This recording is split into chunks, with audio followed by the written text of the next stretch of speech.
ஆனா ஒன்னு ரெண்டு பேர் வந்துட்டு கல்யாணத்துக்கு அப்புறம் வந்துட்டு கஷ்டப்பட வேண்டிய சூழ்நிலைக்கு தள்ளப்படுறாங்க. அதுவும் இருக்குது. சோ நான் என்ன சொல்லுவேன், ஜாதியை விட்டு குடும்பத்தை விட்டு எல்லாத்தையும் விட்டு வந்த உன் மனைவியை பாதுகாக்க வேண்டியது உன்னுடைய கடமை. யாருக்காகவும் விட்டு கொடுக்க கூடாது. சில விஷயத்தை நீ ஏத்துக்கிட்டு தான் போகணும். நாங்கள் பாக்குறோம் இஸ்லாமிய பெண்களை திருமணம் முடித்து பல ஒரு சில சொல்ல விரும்பல ஒரு சில கட்சிக்காரர்களுடைய பின்னணியில திருமணம் முடித்து கொண்டுட்டு போய் அந்த பொண்ணு கன்சீவ் ஆனதுக்கு அப்புறம் வீட்டை தேடி வந்துருச்சு குடும்பம் தாங்க முடியாம அப்படின்னு. இந்த மாதிரியான அட்டூழியங்கள்லாம் நிறைய நிறைய நடக்குது சமூகத்துல. அந்த மாதிரி எல்லாம் இல்லாம உண்மையா காதலிங்க, உண்மையா வாழுங்க. அந்த மாதிரி இருக்கக்கூடிய காதலுக்கும் அந்த மாதிரி வாழக்கூடிய வாழ்வுக்கும் தான் நாங்க சப்போர்ட் பண்ண முடியும். சரிங்களா? உங்களுடைய வன்மத்தை தீர்த்துக் கொள்வதற்காக இந்த மாதிரி எல்லாம் பண்ணாதீங்க.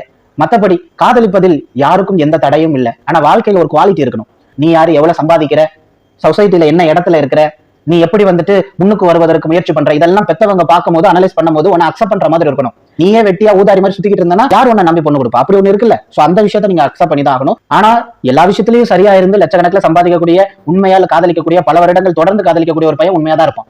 அப்படி இருக்கக்கூடிய கவினுக்கே இந்த உலகத்துல மரண தண்டனை என்றால் நீங்களா ஏமாத்துறோம். சோ யோசிச்சு பாருங்க. பரிதாபங்களுக்கு மீண்டும் ஒரு முறை என்னுடைய மனமார்ந்த நன்றிகளையும் வாழ்த்துக்களையும் தெரிவித்துக் கொள்கிறேன். இது போன்ற உங்களுடைய சமூக அக்கறை கொண்ட வீடியோக்களை இன்னும் பார்க்க என்ன மாதிரி இருக்கக்கூடிய ஃபேன்ஸ் எல்லாரும் காத்துக்கிட்டு இருக்கிறோம்.